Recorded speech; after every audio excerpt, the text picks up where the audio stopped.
Boston-based Eastern Bank opened a new branch this week. And if you're saying to yourself, that doesn't sound much of a big deal, here's why you're wrong. It's the first new bank branch to open in Roxbury in more than 20 years, and reportedly just the sixth bank branch in the neighborhood altogether. According to a Boston Business Journal review of city data, as of last year, Roxbury was home to just 3% of the city's bank branches, despite having 8% of the city's population.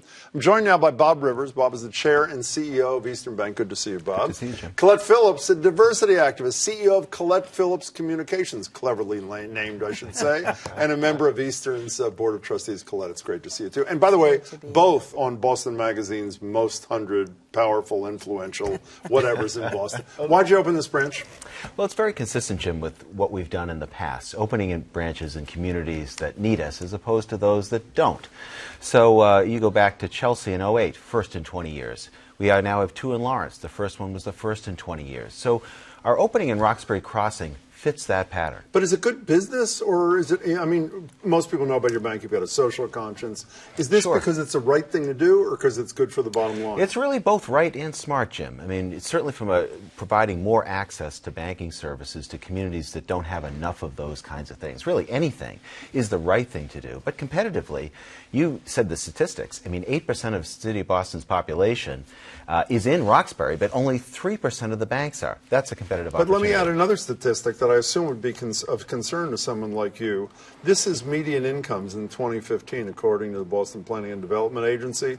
Roxbury, less than half the average income of a typical Boston resident. Does that not doom you to failure there? No, it doesn't doom us at all. I mean, first of all, we take a very long-run perspective as a mutual. So we're not looking at quarter-to-quarter earnings. So everything is very long-run with us, and this is a very strong emerging community. Why does this matter, Colette? Well, because people in Roxbury have been underserved.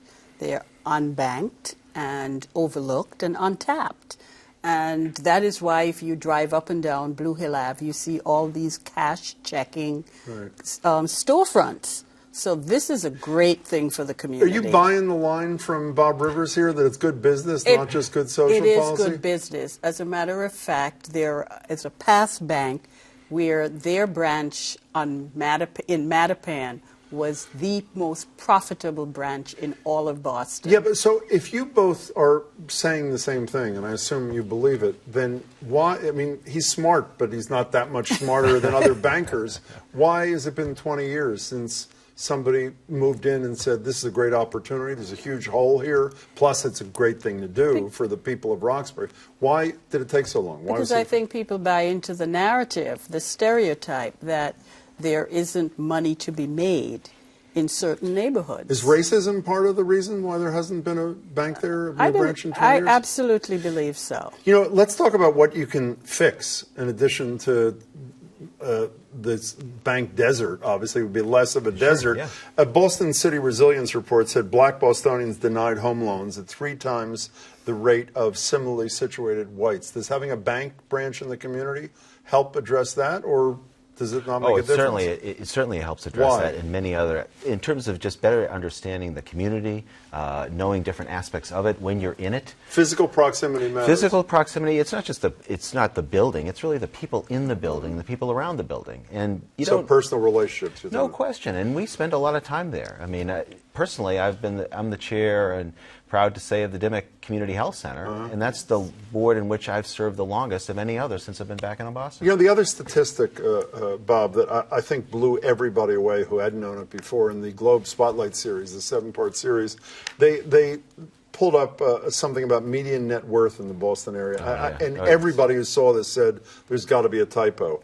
White households, 247,500. This is unbelievable. It is. Non-immigrant African-American households, $8 of net assets. Indeed. How does an Eastern Bank branch help address that?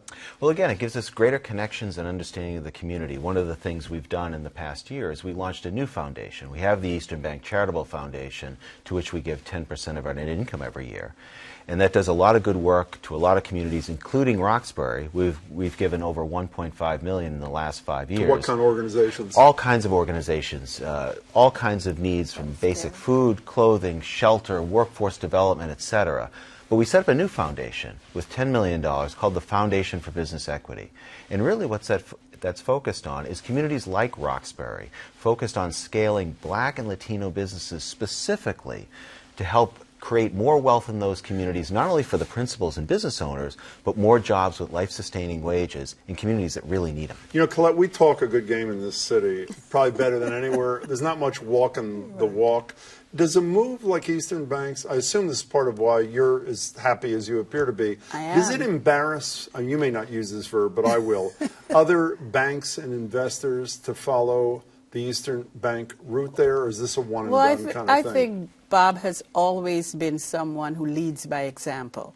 And I think when you lead by example, others will look and say, wow, that's a smart Well, what do you move. say to those others? I mean, now that there's this... Now I mean, that- no, what do you say to the next bank president or to the next investment firm or the next small business that is contemplating... Don't make decisions. Don't count the numbers. Count the numbers that count. Meaning? You look at 8%, and it's the same thing. If you look in the households of immigrants, they may look like they are not competitive or they're not economically sound, but you have 5 working adults in a household that probably is valued at $100,000.